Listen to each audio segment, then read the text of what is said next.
As a way shower, an awakening soul, an intuitive, you're going to have access to truths that other people don't have yet. As a seer, by definition, you're going to see between the lines. You're going to read between the lines. You're going to see in the in-between spaces.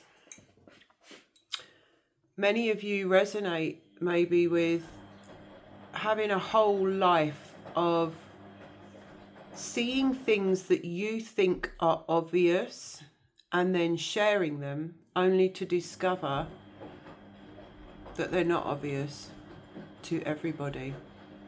And not only that, but what happens is when you share something that another cannot see, you'll get a projection back or a defense because they can't see it. So then we're into the territory of telling people things that they cannot access yet for themselves. It's a very uncomfortable thing sometimes to have spent your whole life in a space where it's not commonly known, right? Or to be a person that is not commonly known, when you see things that others don't. There's a lot coming up at the moment around our sacred fire, and it links to truth.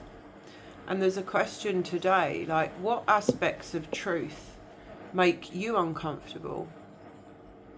What aspects of your truth make others uncomfortable? And therefore, where are you still withholding that, or tempering it, or making it smaller, or hiding it to keep a peace?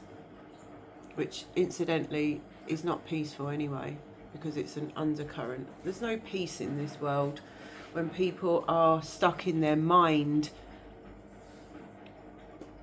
There's no peace when you can feel and see everything that's unspoken.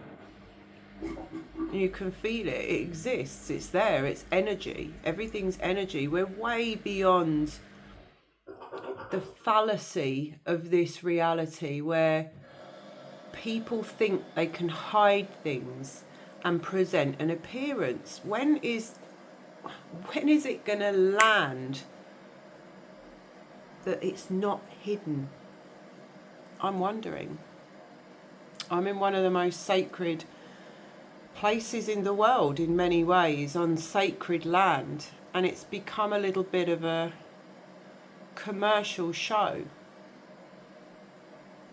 Everything is commercialized in many ways, and there's nothing wrong with that, and people love to visit here as a tourist, soak things up and receive, take something home, and it's okay in many ways.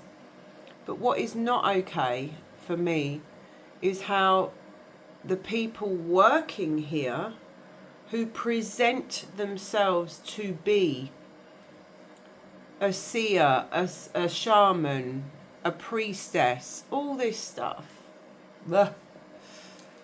and think that by dressing themselves up, and yes, they're living it to the best of their ability, I guess. Everyone's doing the best that they can, but for those of us who truly see beyond the veil, beyond the masks, there's a calling to rise and be the truth itself, speak the truth. And it's fucking uncomfortable, and it's making other people uncomfortable as well, but so be it. I mean, that's what I've come to now. So what? Let it be that way. 444. Many of you may be experiencing a similar thing, but maybe still surrounded by the overwhelming facade of appearance. And this isn't about blame. It's not other people's fault. People don't see until they do, right? They don't understand until they do. They're not awakened until they are. But how much longer are we going to dim our own light to meet that? How much longer are we going to match people in that space rather than just shining that truth? Truth is God. Truth is light. It's the light of truth that's required in this world. So who's being challenged out there with your own truths? With things that are burning to be said, whether it's with friends, family, society, on whatever level, is irrelevant. It's the frequency that wishes to come clear and true like a bell ringing. What space is being asked for your truth? And what's preventing you from giving that? Because it's a really gentle exploration into our own blocks and fears around being that, shining that, speaking that. There are many, many ways in which we've been silenced, many lifetimes that we've had to take vows of silence and protect the truth at all costs. But the fact is, this lifetime, they can't burn us anymore. They cannot silence us in those ways anymore. So the blocks are within.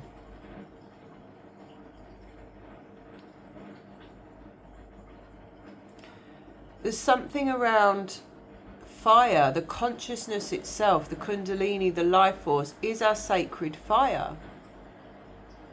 And what I'm really noticing is how much defense attack energy there is out there. We get it quite a lot where people connect with us and they see the truth because they feel it. We're a felt experience. The codes that we carry, and I get it.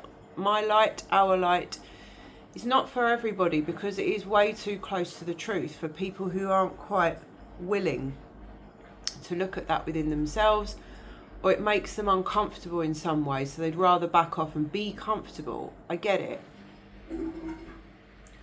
But what happens is when people are pushed to a level, because we're very transparent, that's the way that we live, it's the way that we are,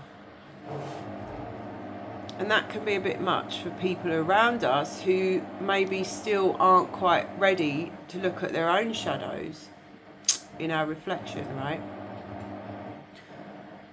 Or sit with the level of truth and surrender that we are practicing living by.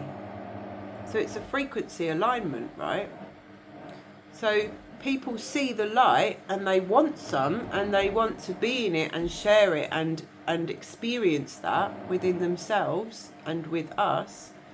But then when it gets a bit uncomfortable, what I'm noticing is a lot of defense energy. People getting defensive or going on the attack projection. Now this attack defense dynamic is very, very prevalent right now. It's a response, it's a reactionary dynamic, excuse the loud washing machine, that's in the field right now.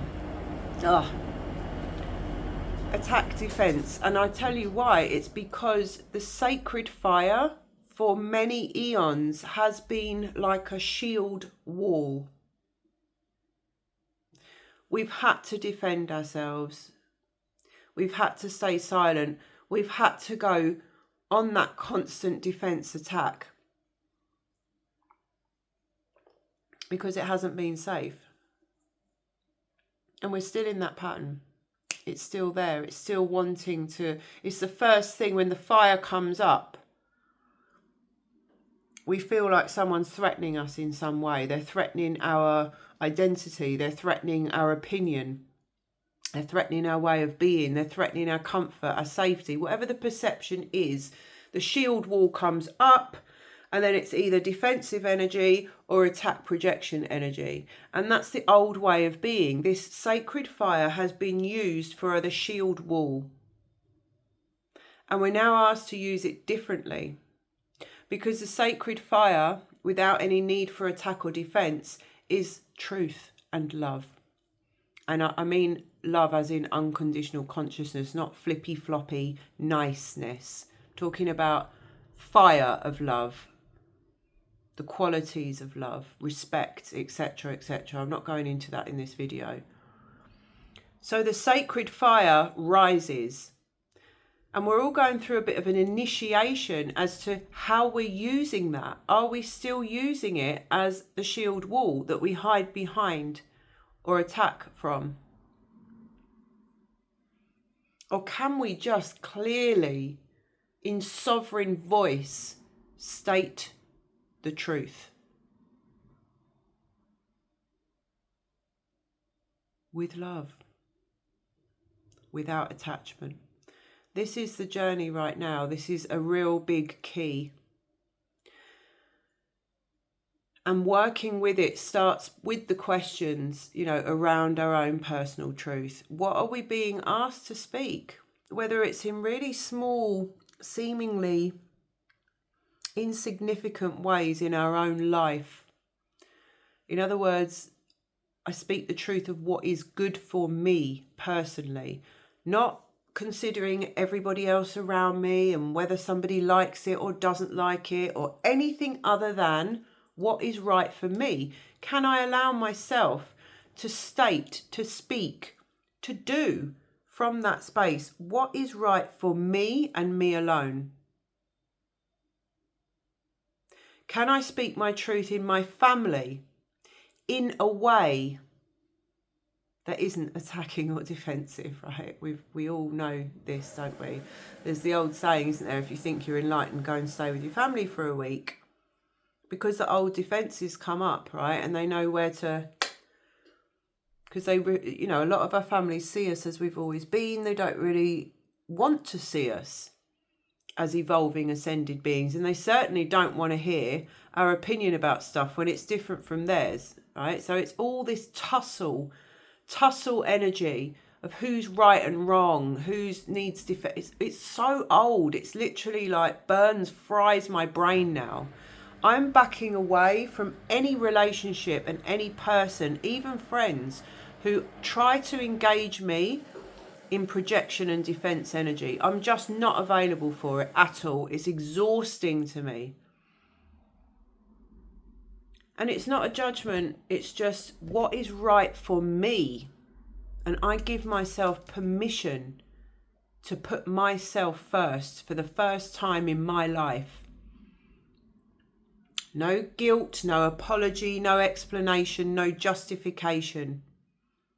All old energies. We don't need to be tussling with that anymore. Can we just stand in the truth of what is good for us? And what is true for us uniquely. And through that, we start to craft a new path of learning what our sacred fire wishes to do, to speak in this world, how it wishes to take up space in this world. We won't find that out unless we can come from a very truthful, transparent, organic space. So unpicking the challenges around that, what does not allow that? That's the question for today. What is not allowing your truth? Where are you not allowing your truth? What excuses do we make in the guise of considering others? It's all rubbish. It's rubbish. It's just enabling people as well to say, stuck in an illusion, we're playing into these dynamics which are old. And they're not just old, they're toxic. Old world consciousness, which is toxic and anchors down the power over structure of patriarchy, which is dead, dying, dismantling out, clearing out. So how much longer are we going to go on consenting? There's a big culture in the UK of nice. Oh, it's so, it's actually creepy. Nice, I've got to be nice. Nice, schmice. And underneath that, there's this festering toxicity of resentment and judgment. It's just sickening, actually. It really is. I don't want nothing from no one unless it's given from an organic, free space. I don't want anyone like over giving, over promising, all this stuff from a space of being nice. No, thank you. I'd rather have truthful. I'd rather have honesty. And until we get to honesty across the board, nothing, it's not real. It's fake bullshit. And when you are an intuitive, a seer, you can feel it all bubbling under the surface. Everything that people are not saying, they don't have the courage to say how they truly feel. They're too busy people pleasing and being nice. Blah. I have compassion, but I'm at zero tolerance. And what I'm being shown, guided by God, my sacred fire, is that there is nothing but the devil in those false, spooky structures that dress themselves up as nice, as something else. When inside there's all this fear, judgment and toxicity bubbling under the surface. Refuse to participate. If you want to expand your consciousness, it's a definite no to all of this stuff. So trust your intuition. Trust what your body tells you when you're around people. And give yourself permission to state, speak and live your truth that is unique to you, my love. You are unique in the way that your expression and truth wishes to be spoken. And there's no better time to start practicing that than right now. So the truth is, I love you. And I am here for it all. But what I will not tolerate anymore is lies. I can't tolerate the lies and the falsity. And it really isn't getting us anywhere either. Love, love. Until next time.